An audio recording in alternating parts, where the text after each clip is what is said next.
Morning, everyone. Thanks for joining us here this morning. We appreciate that. I'm going to make some quick introductions, and then I know that Sheriff John will make some when he gets up here as well. But we have with us this morning the Deputy Attorney General of North Dakota, Claire Ness, is over here. We have BCI, standing next to her, BCI Director Lonnie Gabrowska. Chief Dave Zabolski from the Fargo Police Department. You may have heard of him. Chief Dennis Otternes, also Cass County Sheriff Jesse Johnner is with us today, as North Dakota Highway Patrol Captain Brian Niewind. Did I miss anybody up here? No. We've got Arnie Rummel also from the BCI, Mike Ness from the BCI, and others in the room. Appreciate everybody being here. I just want to start off by saying, before I get into my remarks, we met yesterday. Or actually, I'll start with Friday. We met Friday with the officers, Sergeant Travis Moser, Detective Joshua Heller, Detective Ryan Jasper, and Investigator Jordan Cordy. We met with them. Actually, I had to do it by phone because I was up on the Turtle Mountain Indian Reservation, but was able to meet with them Friday to discuss this matter and the determination that I had reached with regard to this incident that we're going to talk about today. Last night, Sheriff John and myself and a couple of other law enforcement officers met with, again, I had to do that remotely, but met last night with Amy Martinez, Jim Martinez, and Nancy Martinez to let them know what decision I'd reached in this matter, and then also talk with them about any questions that they had for us as a result of what had transpired and the decision that I'd reached about any charging. I think you all understand we're talking about the incident that unfurled on August 1st, 2022, out in Mapleton, North Dakota. There had been a call to the Red River Regional Dispatch. They received a report that morning about shots being fired at a residence in Mapleton out on 5th Street in Mapleton. Sheriff Johnner is going to go through much more detail on this, but I just want to get you oriented. They received that call that there had been shots fired. Cass County Sheriff's Department personnel responded immediately out to the scene. They were there within minutes and heard additional gunfire after they arrived out there at the scene. Eventually, also North Dakota Highway Patrol and Fargo Police from the street crimes and negotiators also responded in the aftermath of that initial contact. There was contact made with a Mr. Andrew Martinez, age 35, out at that 5th Street residence in Mapleton. The Fargo, I want to mention the four officers, I mentioned their names already, from the Fargo Police Street Crimes Unit: Sergeant Travis Moser, Detective Joshua Heller, Detective Ryan Jasper, and Investigator Jordan Cordy. They responded in the afternoon hours. They responded because the incident was going on throughout this. They responded to a call for mutual assistance to that scene out there on 5th Street in Mapleton. When they got there, they immediately went to the incident command post, which was being led by the incident commander out there on the scene, Sheriff Jesse Johnner. They were briefed. It's important to know what got into their minds as they were being briefed by the incident commander, by Sheriff Johnner.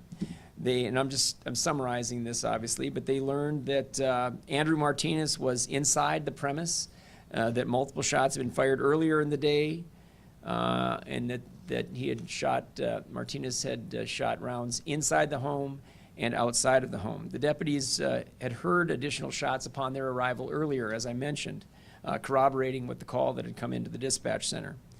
Also, law enforcement on the scene was aware of allegations regarding additional criminal conduct that had taken place allegedly that day. They also importantly learned that Andrew Martinez had a military background. And so that was in their minds, as well as they made tactical decisions throughout the day, and Sheriff Johnner, I'm sure, will be discussing some of that with you. Sheriff Johnner directed the officer movements in accord with the circumstances and with the background of Martinez. A Cass County Sheriff's Office negotiator was in contact throughout this incident with the subject, Mr. Martinez. At some point in the going back and forth, there were phone calls and then they would go off. They'd be off and on the phone with Mr. Martinez. At one point, the officers involved it was conveyed to them that the negotiator, they believed that they heard a sound consistent with the racking of a firearm. They didn't know what kind of a firearm, but the racking sound made chambering around. At some point also in this contact, it was conveyed to all the officers that Martinez, they believed that Martinez was going to be coming out of the residence and that he was armed with a firearm, was going to be bringing the firearm with him. When Martinez did in fact appear at the doorway of that residence, there were a couple of doors. There was the door itself, the standard door, and then also a glass storm door outside of that. He initially appeared, opened the inside door. The glass door remained closed initially, and it could be seen that Martinez was armed with an AR-15 style weapon. At that point, the muzzle of the weapon was pointed skyward as he was holding it. He opened the glass door, he lowered the AR-15 and pointed it in the direction of the officers and the cross-street residents. I know Sheriff John is going to be showing some video here in a bit, and you'll get a sense for just how populated this area was and the danger that existed to the entire community, in addition to the officers at whom Mr. Martinez was directing his AR-15. Sergeant Moser, Detective Jasper, Detective Heller, and Investigator Cordy feared for their lives at this moment. They also feared for the lives of the residents that were surrounding this area. That fear was fact-based on what they were encountering that day, and it was reasonable under all of the circumstances that were present. Those officers engaged and fired their law enforcement weapons at Andrew Martinez. The precise number of rounds is unclear, but it was it was above 20. There were somewhere in the neighborhood of 20, 25, maybe a little bit more total rounds fired from the officers' weapons. Mr. Martinez was struck 5 times by the rounds being fired by the officers. He was struck in the right forearm. He was struck in the left hand. He was struck in his left arm and shoulder area. He also took a round to the abdomen. There was no organ damage from that shot to the abdomen.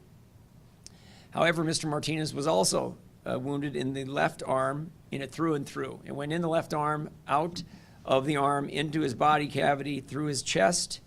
It grazed his liver, perforated his diaphragm, and then his aortic root, causing extensive internal damage.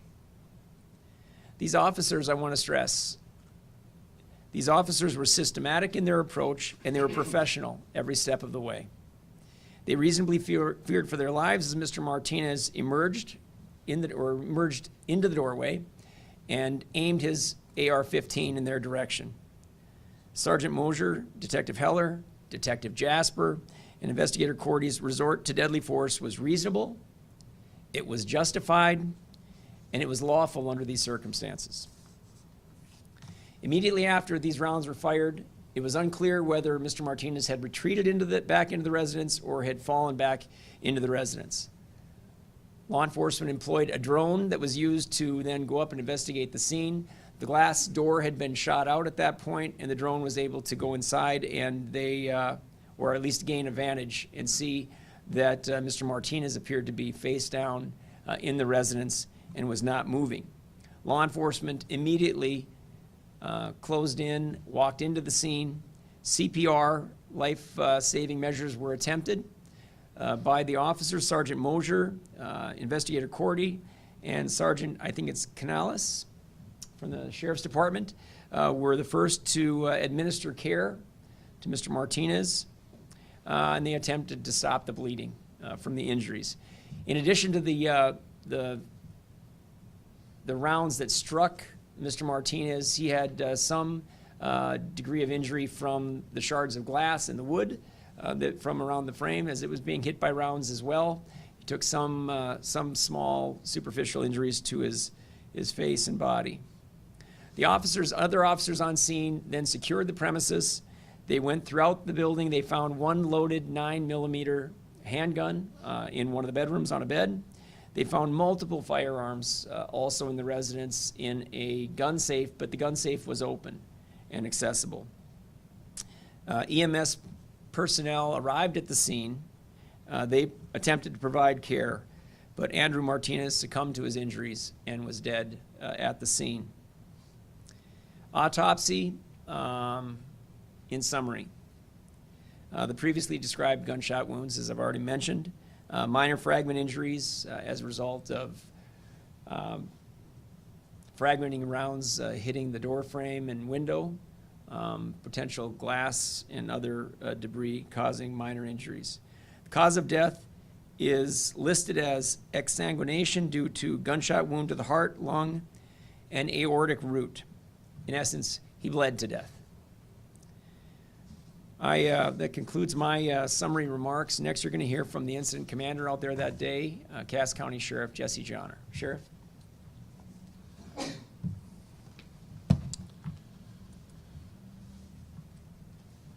Good morning. Thank you, Attorney General Wrigley. Thanks for everyone for being here this morning. Before I go over the incident, I want to take a few minutes to thank Attorney General Drew Wrigley and his staff for the excellent communication throughout this investigation and the professionalism that has been displayed by he and his staff with the family, the officers who were involved with the incident, and the Cass County Sheriff's Office staff. I want to thank the North Dakota Bureau of Criminal Investigation for their thorough and professional investigation of this incident. I would like to thank the North Dakota Highway Patrol, West Fargo Police Department, and the Fargo Police Department for their assistance on August 1st, 2022. Most importantly, on behalf of all of our agencies, we want to share our sincere condolences with the family of Andrew Martinez. We were able to, as the Attorney General Wrigley mentioned, visit with them last evening, and as most of you can imagine, this is a very difficult situation for them. Our thoughts and prayers will be with them in the upcoming months, and I ask that we keep them in mind this morning as we conduct this press conference. Our thoughts and prayers are also with the community of Mapleton and the officers who are involved and their families as they have waited patiently and professionally for the investigation to conclude. Anytime that we have loss of life during police intervention, those are difficult situations. Difficult for family members, communities, officers, and their families. Every law enforcement officer who goes into the law enforcement profession knows that there is a possibility that they may have to use deadly force during their careers. But I can assure you that most hope they never have to do that. On August 1st, 2022, a member of the Mapleton community, Andrew Martinez, was shot and killed by lawful police intervention during a shots fired call investigation in Mapleton, North Dakota. I want to go over that information with those here this morning to hopefully answer questions in relation to the incident. In the morning hours of August 1st, 2022, at 10:34 a.m., the Cass County Sheriff's Office was dispatched to Mapleton, North Dakota after dispatch received an anonymous report of shots fired call. At around the same time, we received a report that an individual located near the area of where the gunshots were heard was experiencing a possible mental health crisis. 3 deputies initially responded to investigate the call. Those deputies were Sergeant Brad Nitschke, Corporal Cole Thompson, and Deputy Thomas Beam, all with the Cass County Sheriff's Office. Corporal Thompson and Deputy Beam parked a distance away for safety and deployed on foot to investigate the gunshots. While on scene and investigating the incident further, they heard 2 more gunshots. At this time, I would like to play video from PowerPoint slide 1. And what you're going to see from this video is both Deputy Beam and Corporal Thompson's body cam footage. You'll see them arriving in the area on foot to investigate the gunshots, and you'll hear further gunshots occur while they're on scene. If we could play that, please.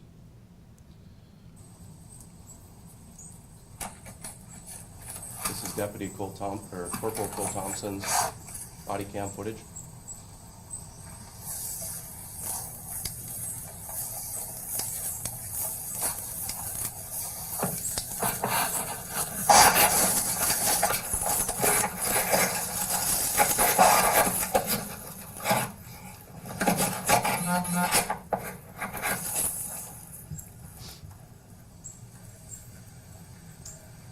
26 and 71, just so you know, I'm about 2 houses to the east from where the shots were misfired in the backyard.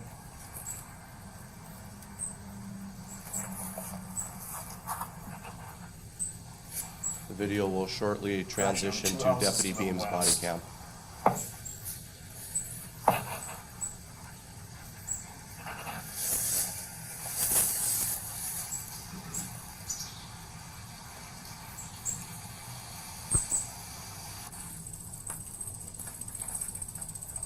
And this would be Deputy Beam.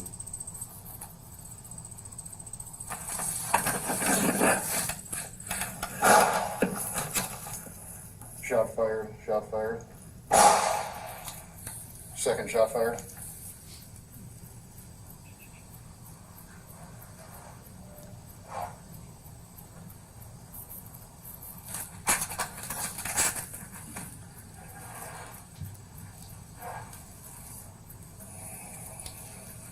Ten-4, I've got my rifle with.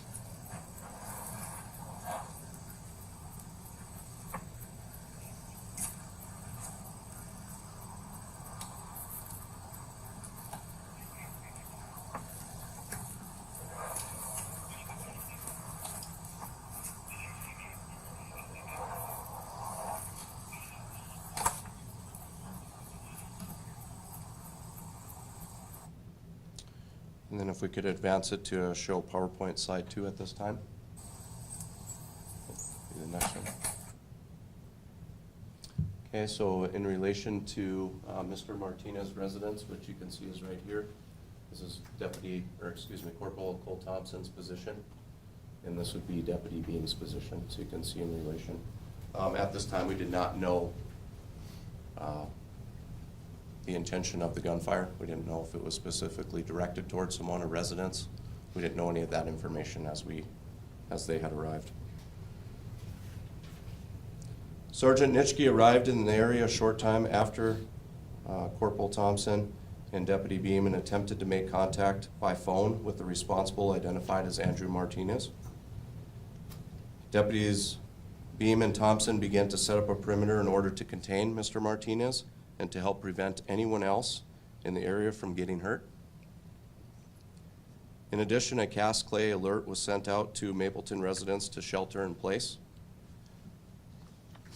Our main concern at the time was the safety of those residing in the immediate area. So at this time, if we could show PowerPoint slide number 3. So again, we have Mr. Martinez's residence here, and any place where there's an X in this immediate area were residents that were occupied at the time that this gunfire was occurring. So you can see that we have people in close proximity to this incident. In fact, we would later learn that one of Mr. Martinez's next door neighbors heard what they believed to be gunshots and looked out her residence, at which time she observed Mr. Martinez holding a handgun.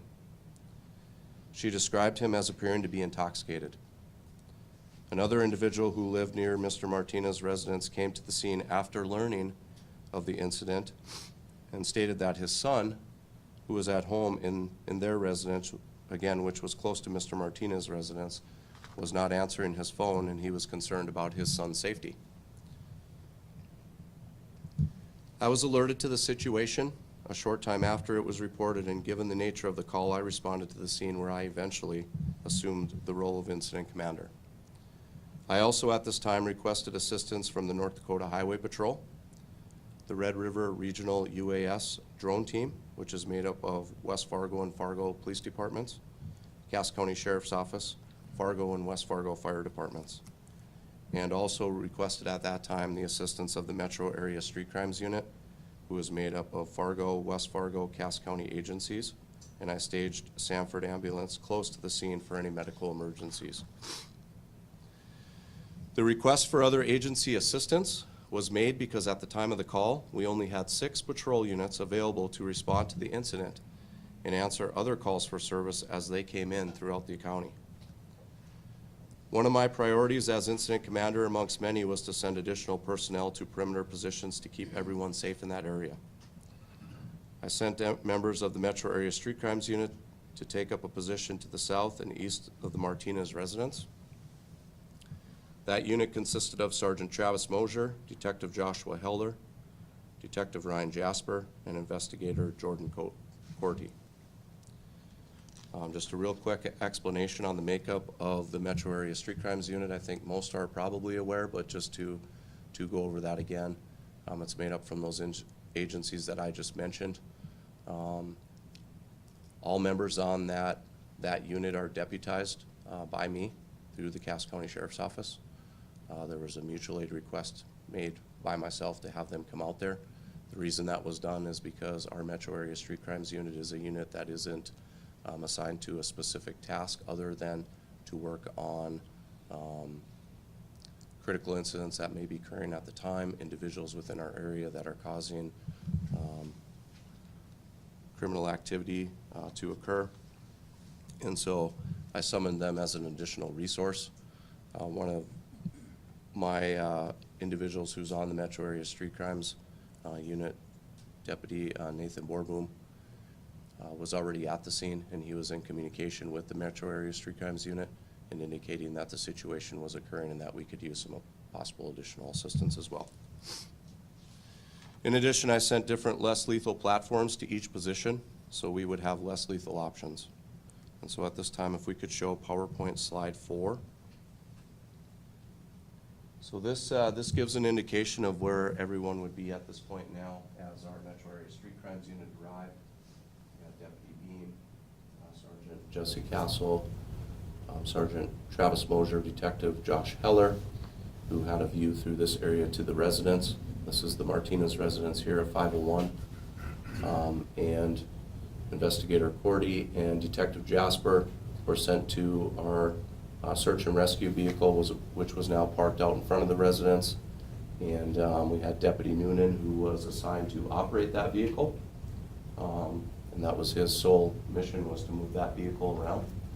And then I had Detective Jake Wiedemann, who was also at that vehicle, and he was assigned with less lethal option. That was his responsibility.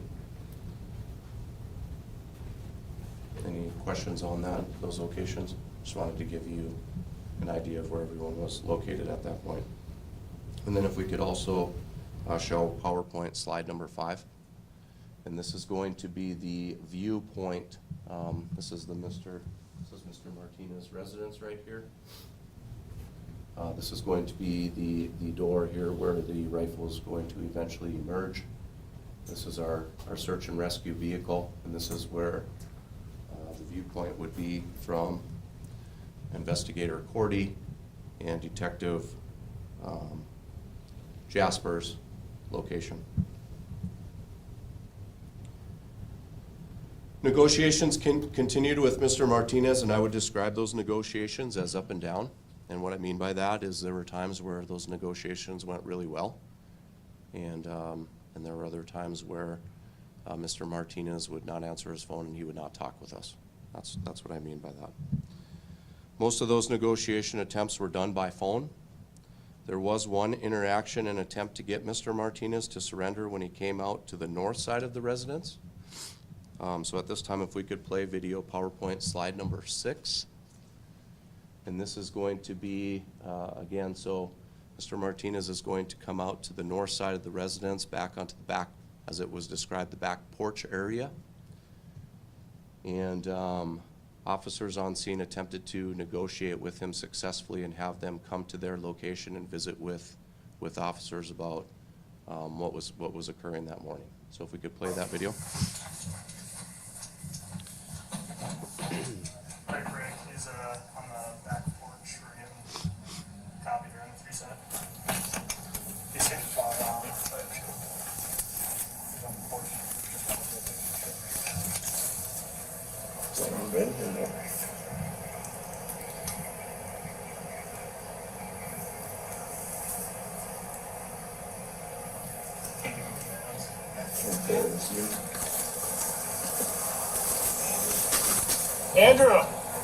Andrew, this is the police. Can you come over to us? Can you put your hands up and come over to us over this fence?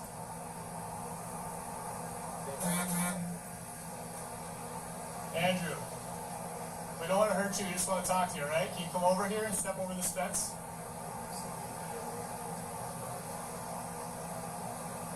Right hand's clear. Can't see the left hand. Andrew, can you hear me? Can you walk over to us, please? Left hand's clear. Left hand's clear. Right hand's clear. Andrew, can you walk to us? Andrew. Can you put your hands up and walk towards us?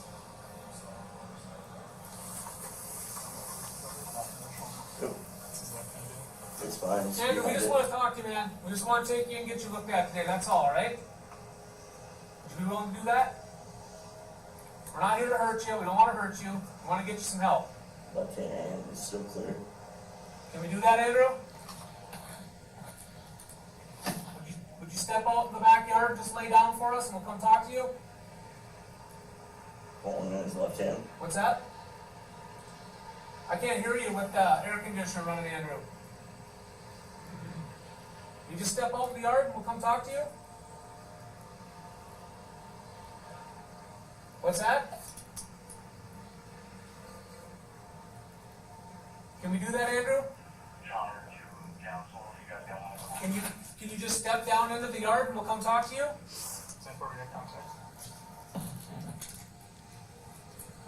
Come on, man. Don't go back inside. Stay out here and talk to me.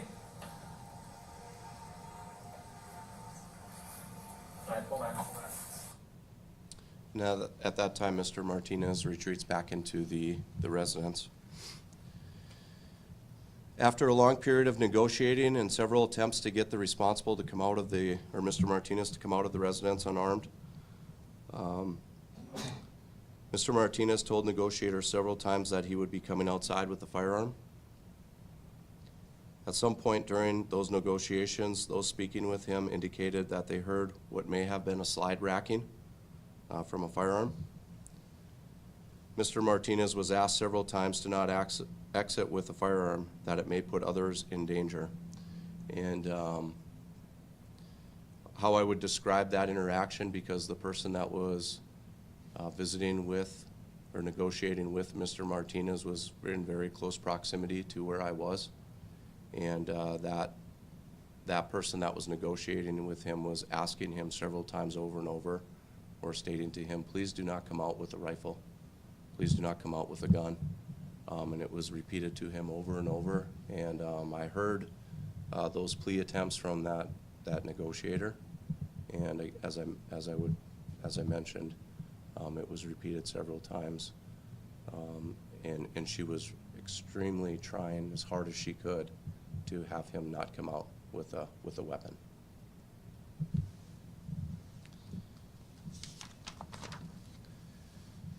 At that time, Mr. Martinez opened the door and pointed a rifle out the door in the direction of officers. Sergeant Mosier, Detective Jasper, Detective Heller, and Investigator Cordy fired their weapons at Mr. Martinez. And if we could play the next video. Before we play that, just real quick, so I want to kind of give everyone an idea of what we're looking at here. So you have a good perspective. So we have, in this location, we're going to have Sergeant Travis Mosier and Detective Josh Heller. And this is going to be from in between those buildings, as I showed you earlier, looking directly at this door. So it's going to be over in this area here, the door that the weapon is going to protrude from. And then again in this area we have Investigator Cordy and Detective Ryan Jasper, and this is their perspective. This is BCI's video, and it's zoomed in on the front door to give you a perspective so you can see that weapon protruding out of the door, and then again to give a perspective from what each location was seeing at that time. So if we could play that at this time.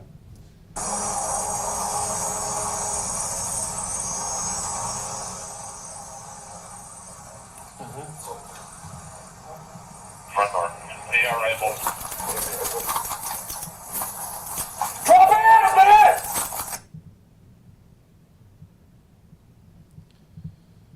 So that is what the officers witnessed and saw, as that rifle coming out of the door and protruding, and you heard the officers give commands to drop that weapon.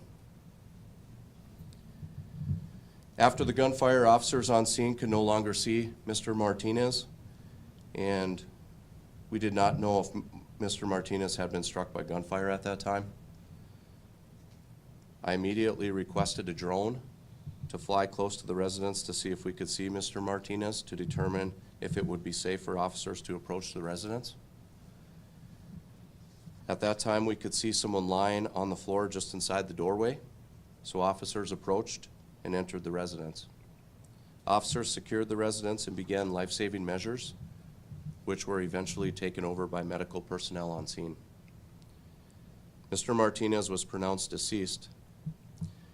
At that time, I requested the scene to be secured and turned the scene over to the North Dakota Bureau of Criminal Investigation. Again, as I stated in my opening comments, this is a very tragic situation, not only for the family, but for the officers involved and those officers who were at the scene. Those officers and their families will carry this situation with them for the rest of their lives. I have visited with these officers at different times, and I want to commend them on their professionalism and their patience while awaiting the conclusion of this investigation. I have worked with each of these officers in different capacities over my years in law enforcement, and I know them to be well-trained and professional. I know some questions have surfaced reference the negotiator who spoke with Mr. Martinez during this incident, and I want to quickly provide information about her.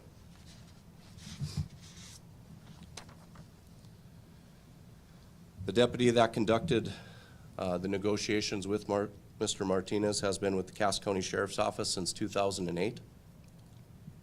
That person has been a member of the Red River Valley SWAT Team's negotiations unit since 2015 and has successfully negotiated and de-escalated several critical incidents successfully over her time on the team. In fact, on May 19th, 2021, WDAY did a story on this person in her successful negotiation of a stabbing suspect in downtown Fargo. In addition, this deputy is a coach for crisis intervention training, where she instructs and trains other officers in crisis intervention methods. Crisis intervention team training is part of a collaborative community partnership intensive training between law enforcement and mental health providers, emergency services, and individuals with mental illness. This training encompasses real-life scenarios where officers learn to communicate and de-escalate behaviors in these types of situations. Some of this deputy's additional training includes crisis intervention in 2011, critical incident management in 2012, crisis intervention again in 2015, URRV negotiations conference 2016, officer well-being in 2020, education and skills for working in high-stress incidents in 2021, emotional and psychological disorders in 2021, assisting individuals in crisis 2021, group crisis intervention 2021, and continues 4-hour monthly training with the SWAT negotiations team monthly.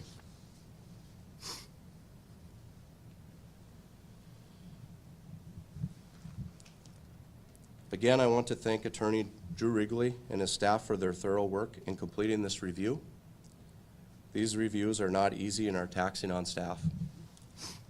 With the Attorney General's decision into this matter, the Cass County Sheriff's Office will finish its remaining investigation and administrative review of the incident. In order to maintain transparency, the Cass County Sheriff's Office will make items accessible through normal release of information laws, practices, and procedures once everything is completed. Finally, in closing, I want to thank our community for the support they have shown throughout this incident.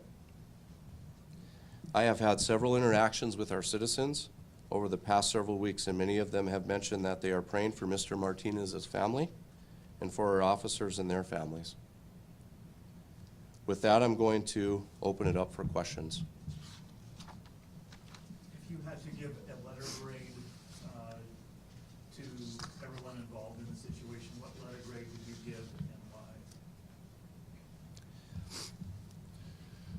I don't know what your letter grade would consist of. I feel that the response in this situation was the appropriate response. I feel that everyone on the scene acted professionally. I feel that everyone on the scene did the best that they could to try to resolve this situation without anyone getting hurt. Certainly when you have situations like this, you go back and you debrief them, and you figure and you look at ways that maybe you could do things differently. And are there different ways of doing things? Most certainly. But I feel like myself being there as the incident commander, that we tried to do what we could to bring this to a peaceful conclusion. Thanks, Sheriff. And one more follow-up. What is it like for you to be personally involved in this type of situation, this type of crisis? The reason that I responded to the scene was to be there to assist in whatever way I could. I mentioned that we only had a few deputies out that day, and I knew that the incident seemed to be maybe escalating initially. I spent 17 years with Red River Valley SWAT team and left there as the assistant commander, and I felt like my knowledge in assisting with critical incidents could help officers on the scene. I think that, most certainly I was happy that I could be there with them because this was a difficult situation for a lot of people involved. And to be able to be there right on scene and offer support however I could, to offer resources however I could, was important to me. And it's a tough situation for everyone involved. We talk about the number of mental health crises that we have in the community, and they seem to be escalating. And certainly anytime that you have a situation like this, and you're trying to plead with someone to successfully come to a peaceful conclusion, and that doesn't happen, that affects a lot of people's lives. And as much as I stated in here earlier, this is going to affect a number of people for a long time, some of them for maybe the rest of their life. And so it's a difficult situation, but I'm glad that I could be there so that I can offer assistance going forward. And anyone who might question this, so I can take that burden off of our officers. I was in charge of the scene. I take responsibility for what happened there that day. Thank you. So, Bailey? Can you shed some light on the investigation that you kind of alluded to since this happened, the criminal investigation, allegations that you guys started investigating that may have happened prior to this incident that may have led to the mental health crisis? Sure, thanks Bailey for that question.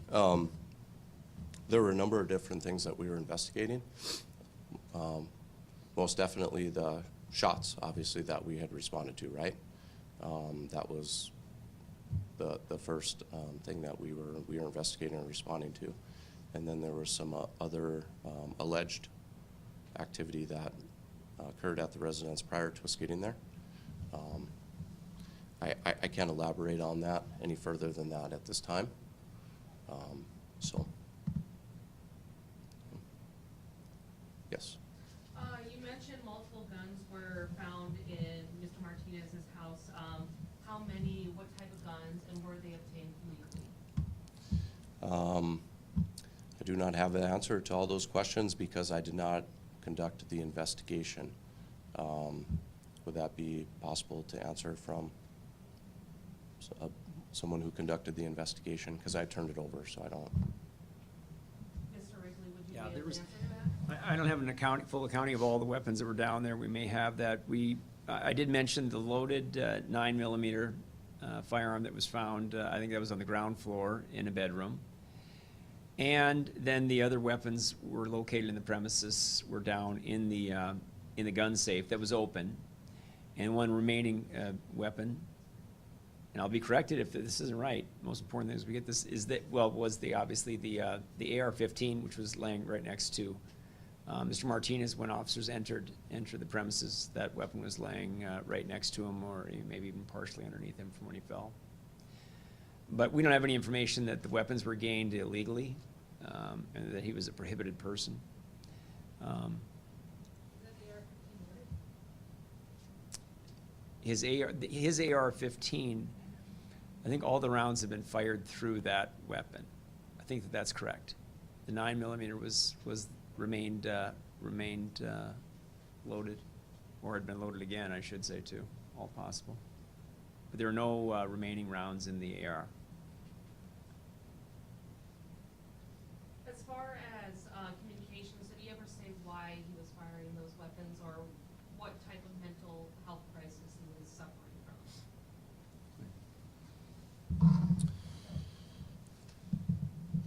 I don't believe that that was relayed directly.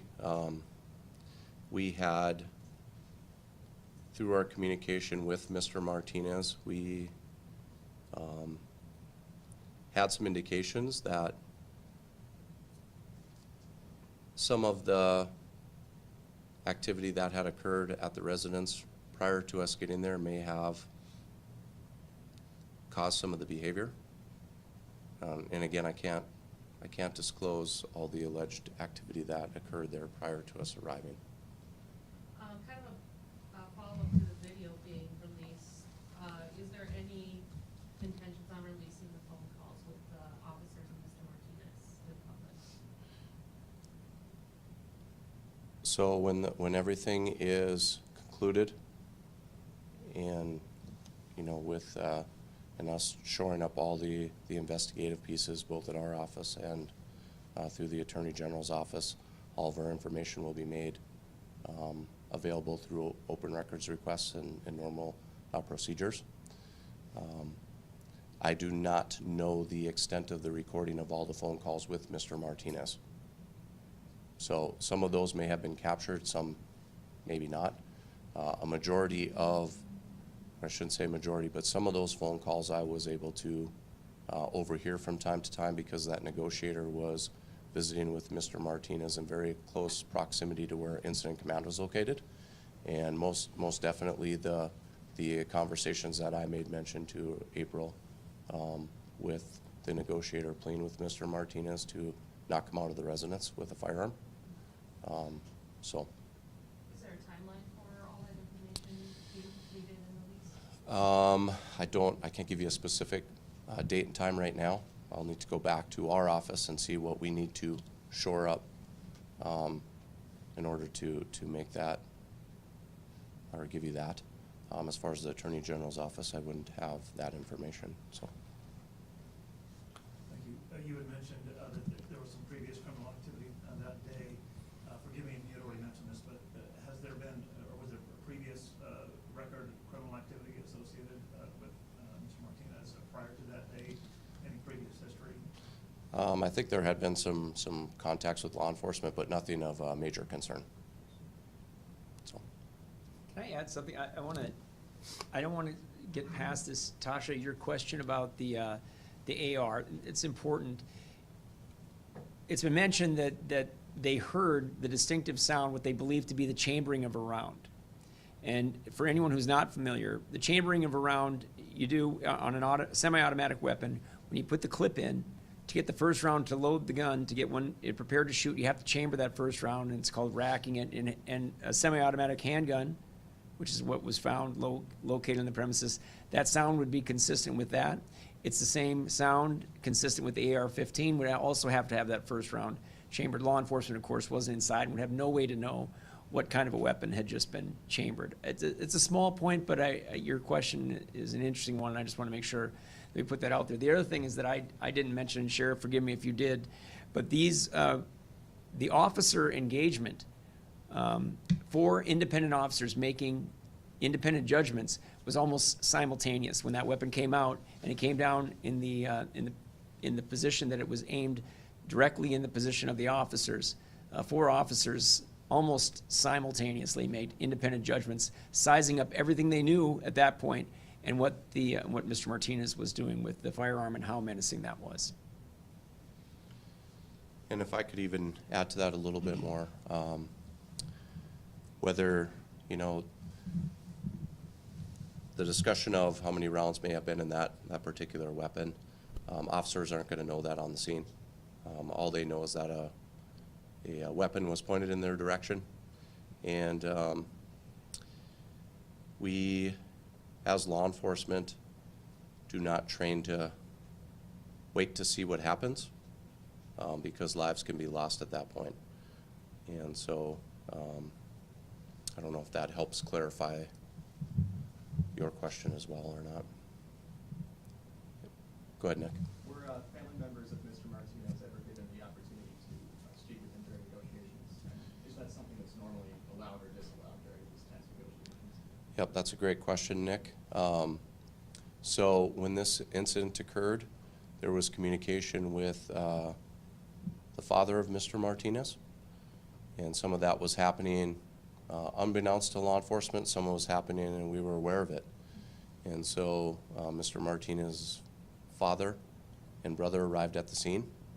And not believe they were asked to come there by law enforcement, but they were arrived because they were made aware of the situation. And so they arrived on scene and they had conversed with Mr. Martinez at different times. Eventually, that communication, or we had asked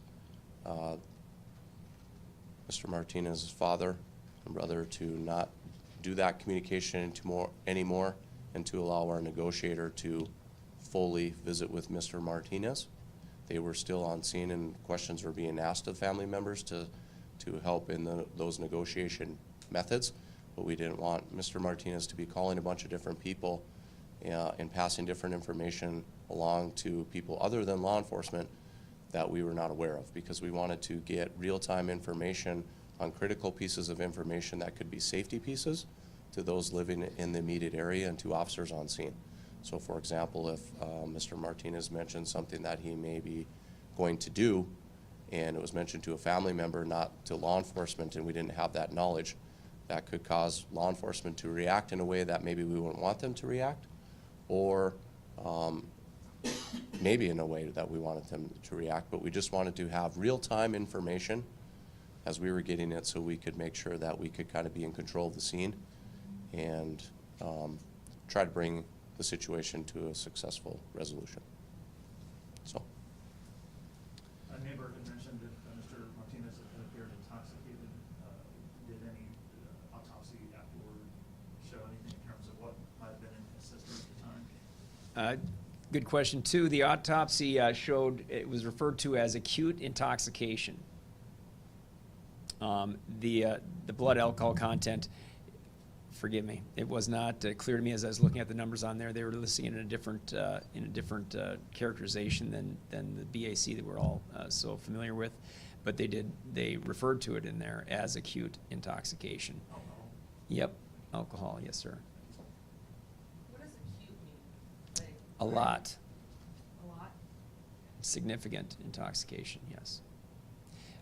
You know, what I will do is I'll make a point of getting on the phone this morning with the folks and just try to get a little more clarity on the numbers that they have listed in there and define that for you. I'm not trying to be cute by defining acute that way, but I mean, that's, their reference is that it's quite significant, and I'll get the equivalent of the BAC for you.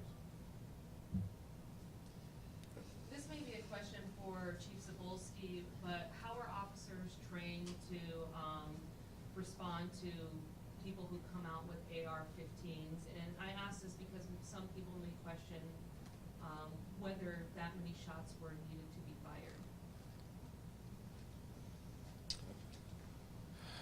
In terms of use of force training, our officers are trained to address the threat. As we said before, when it's a firearm, there is not necessarily time for de-escalation or discussion. You have an individual here who's already fired off this gun.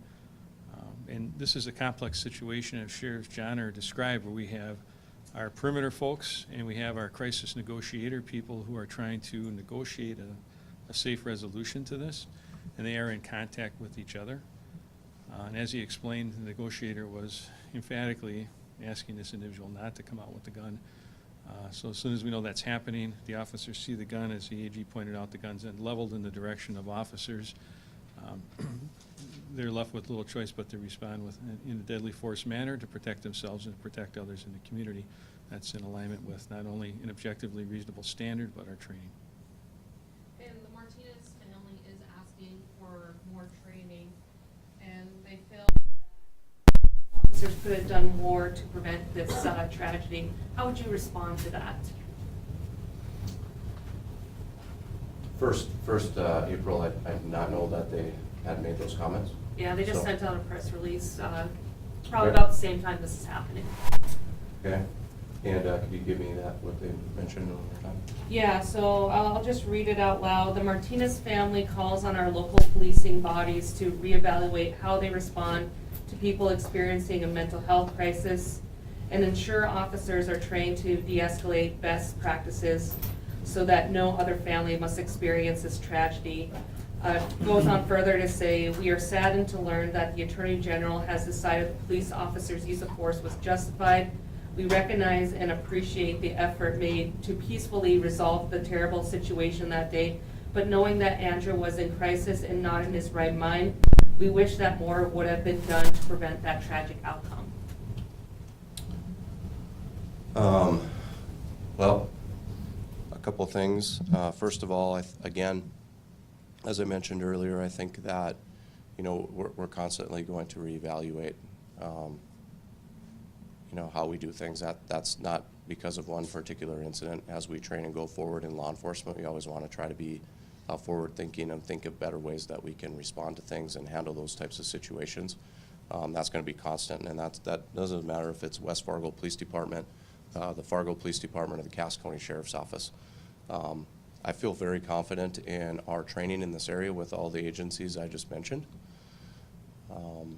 I've had an opportunity to train in different parts of the country based on my law enforcement career, and I feel like the law enforcement training that we get in this area is very good, and that each agency here is very, very good in sending officers to additional training to try to get the most recent and different practices that come out to make our officers better. I feel like the way that we handled this situation was appropriate with the training that everyone had, that the resources that we had available to us. I feel that there were several attempts to try to conclude this successfully, peacefully, without anyone getting hurt. And as far as training, we're always going to look for different trainings to de-escalate situations. And I think that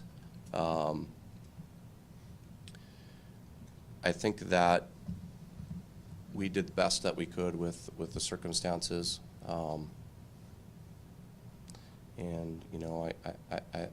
thing that pops into my mind is maybe some intervention methods that could have occurred before law enforcement was called to the scene that day, to try to get some help for Mr. Martinez. I'm going to add this, if I might, though. From the assessment of our office in assessing the legality of the action that's taken in its entirety, it should not escape anybody that you have this situation going on for many hours from the time that the shots were first fired, which mental health crises, very serious matter, and it's something that people are empathetic and sympathetic to. But it's not difficult to see, it happens all too often, that it morphs from a mental health crisis into a life and death circumstance for officers, inescapably. They can't simply walk away from the premises. A man is contained in a residence, is conducting himself in a very threatening fashion, firing outside and inside the premises. They know him to be armed, and they know that he's not dealing with them. He's not complying with their instructions to de-escalate the situation. They were left with no alternative. They have people living all around the area. If the implication is that they could have just driven away, well, yeah, sure they could have. They could have driven away. And they would leave in the wake a person who had been contained, now wasn't contained, who has a firearm, who might now leave the residence, who might be a danger to, reasonably assumed to be a danger to those around him and everyone involved. No, this was classic police work, engaging someone. They've got someone with a mental health crisis that starts out that way and morphs rapidly and stays continuously as a life and death circumstance for the officers and for the people living in that area. That's inescapable. There was one other matter I wanted to mention on that. Forgive me, I go back to my, yeah.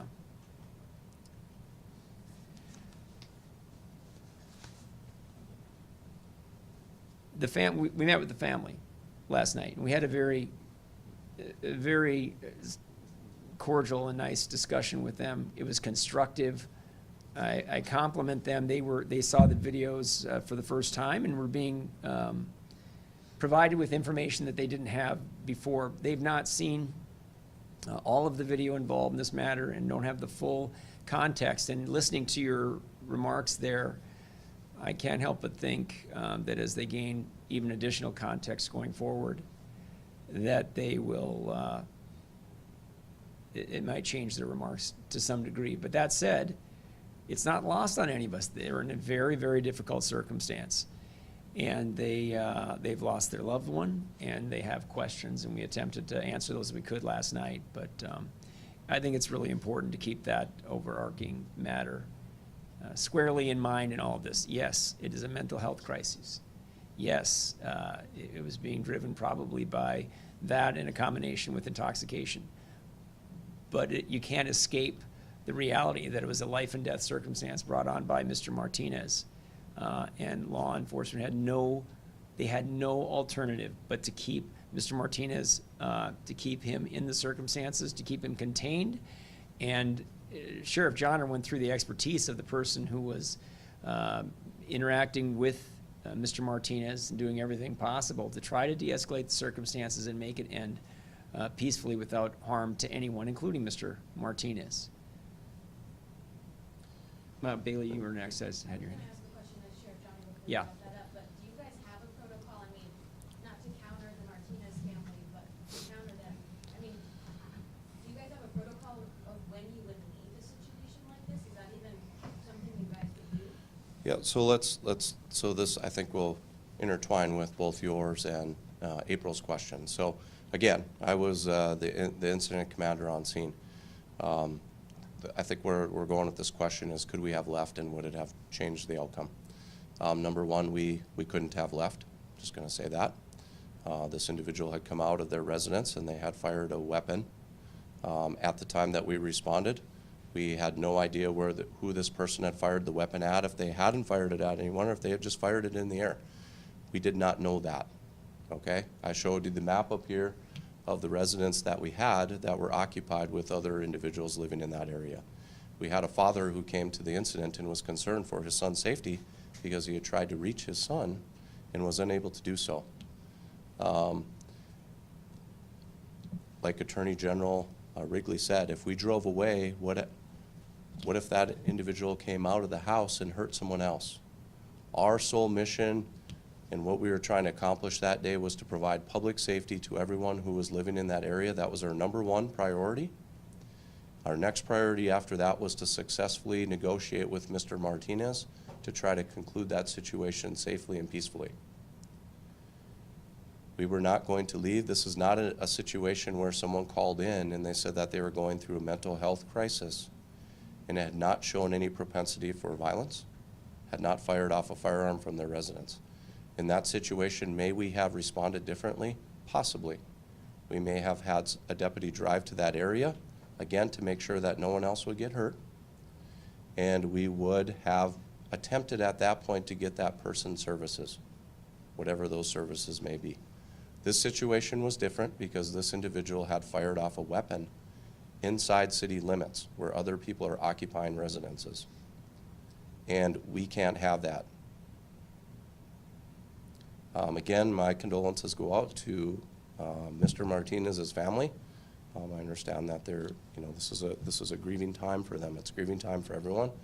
But this would not, the decision to stay there and work through this situation was a decision that had to be done because we needed to make sure that no one else was going to get hurt. I guess I have one more question. First off, when will the video that's displayed today be made available to media? So everything that you saw today, April, obviously everyone's seen that, so it's available. I just have to figure out how to get it out So more of a logistical thing, and how do we make it available however that happens. I'm not as computer savvy as some people, so I'm gonna have to visit with a few other people that know that, so, okay? And as a follow-up to that, and I know we're working with different departments, but, in the Netterville shooting, we did see the officer fire the, weapon. I noticed that here, we didn't show the guns, the shots fired. Why was that decision made to not show that? Most certainly. It was out of respect for the family. The family hasn't seen all the videos yet, and so it was out of respect for the family and some concerns that the family had last evening when they spoke with us. Did they mention that they didn't want to see that? No, they fully, when we visited with last night, they want to see everything that you're asking for. We just hadn't had a chance to, we didn't want to release that last evening before we had an opportunity to do the press conference today. And I don't think it would have been fair to them to see that this morning here. And again, with some of the concerns that they had mentioned to me. Kind of following up on the procedural question about today's selected video clips, we'd mentioned that those might be made available soon in their raw file form, however you want to word it. Is that something we'd have to put in a public records request for, or will that be sent directly to the press? Yeah, we would release that based on what we do with our normal procedures and how we release that information, so. Is there a reason that we don't know the exact number or precise number of the shots that were fired by the officers? Yeah, well, familiarity with the AR-15, I think, helps out a little bit. They've got a large capacity clip that law enforcement uses. It'll hold 30 rounds. You could also conceivably put the clip in, you could chamber a round, and then you could put another one in there and be up to 31.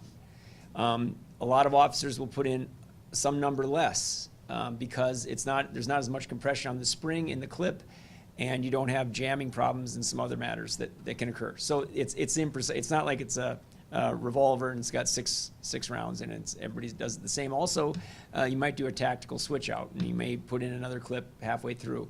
They went out and collected, when BCI got to the scene and took on the investigation, they go out, of course, to each of the positions where the officers are shooting from, and they collect all of the brass, all of the casings but you can't always find them. I know this from being a sportsman, you can't always find them and trying to do what they can. So we don't have a way to get it precisely, but we can get awfully dang close. And it's in the 20s total. They went to where the officers, it was just these 4 officers who engaged Mr. Martinez with their firearms, and they collected all the casings that they could find, and it's north of 20, I would say south of 30. But that's roughly the number. A couple of the officers shot just a couple of rounds, it appeared, and a couple of officers shot more. What kind of weapons did officers have? And more specifically, what kind of weapons did they shoot? AR-15s. They shot AR-15s. They shot So the same- AR-15s, 223 rounds. So the same weapon that Mr. Netterville had? Yes. Did Mr. Netterville fire any rounds? Not Mr. Sorry, Martinez. Yeah. Mr. Martinez, did he fire any rounds at officers when he came out of the house? At that instant, no. But as Sheriff Johnner said earlier, it wasn't clear at all where rounds were being directed. But when he came out in that instance, no. He had the gun up. The barrel aimed skyward, and then the other officers all, with some different language, they all described the same thing. That barrel came down. It was in the direction of the officers. And there can't be a more aggressive stance taken than that, directing that. I mean, you've been in the house, you've been discharging that or other weapons inside the house, outside the house, over the course of this. Now you've walked out, and law enforcement, through their negotiators, been pleading with him not to exit the residence with the gun. Because as the sheriff points out, nobody has to wait to see what happens when someone's pointing a gun at them under these circumstances. And the law enforcement officers didn't. It's not inconsequential and unimportant that all 4 of these officers, all 4 of them made the same assessment of the risk at that moment based on everything they knew and what Mr. Martinez was doing.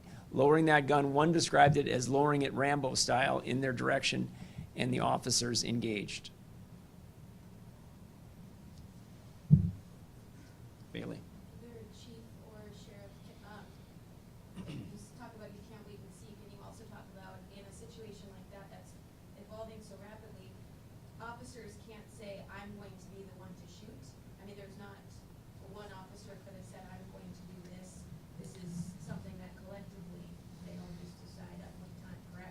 These are tense and rapidly evolving situations. And, yeah, I mean, I think with everything that you have going on when that type of threat is posed towards you, you develop different senses, tunnel vision, things like that. And I think it would be impractical for someone to say, hey, I'm going to do this, you don't do that, whatever. There's not enough time. It's rapidly evolving. Circling back to Bailey's earlier question about the criminal activity, you mentioned you can't elaborate on that. Why is that?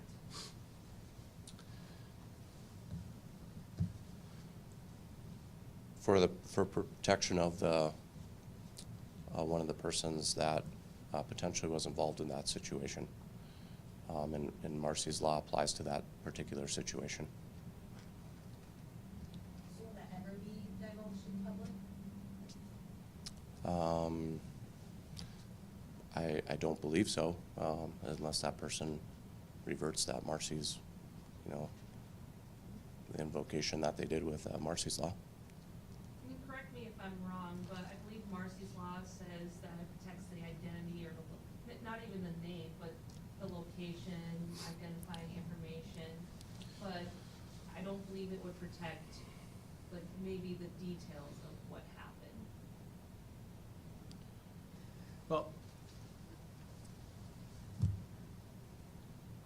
under these circumstances right now,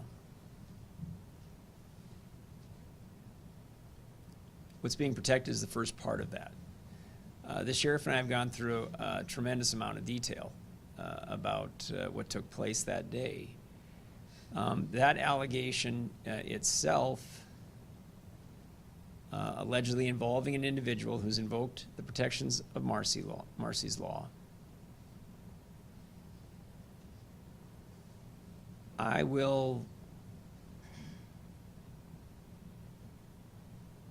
I'll give you this assurance. We'll continue to look at that for the possibility that invoking of Marcy's law might have narrower scope. If there's some way for us to provide more, I don't know. We'd be proactive about that. You wouldn't have to call us each week. But if we got to a point where we felt that it was narrower, and there was additional information that we could share, I don't know what else anyone would glean from today with regard to the sheriff, myself, and the other law enforcement leaders here. We're transparent people. We're being transparent with you about everything that took place that day, and that's a constitutional protection, Marcy's law, and it's a matter of consequence for us in our performance of our work, and then also what it protects. So we'll continue to assess that, April. We'll be proactive about that. If there's something that we feel can be and should be, I want to make sure you understand. I'm saying constitutionally should be, not Drew Wrigley thinks it should be. That we'll proactively make the media aware of that. Hope that helps a little. My last question is, when will the 4 officers go back on the streets for practice? We'll be completing our internal administrative review of their use of force. So as soon as that's done, then we'll be able to get them ready to go back out. I'm not sure on the exact timeline yet. This is a little different in terms of our involvement as an assisting agency. So we're reviewing all of that information now. I guess I do have one final question.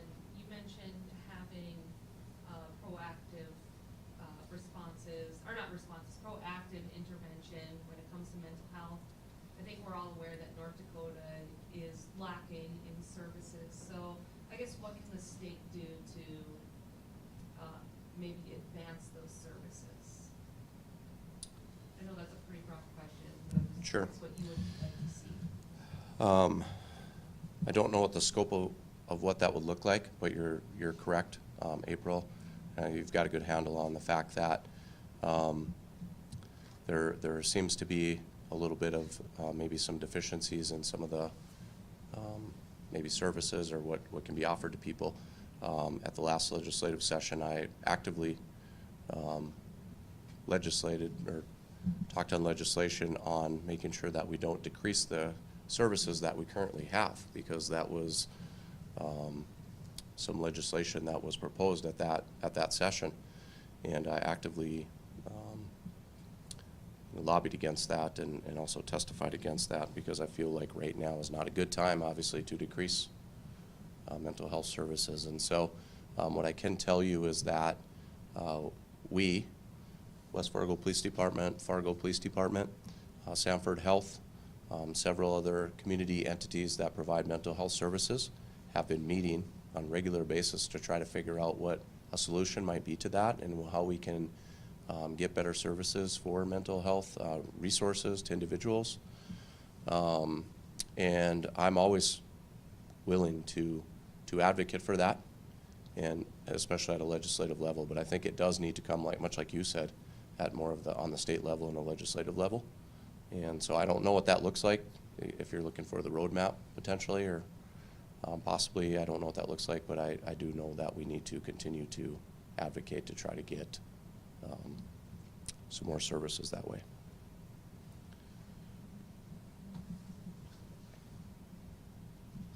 Anything else from anyone?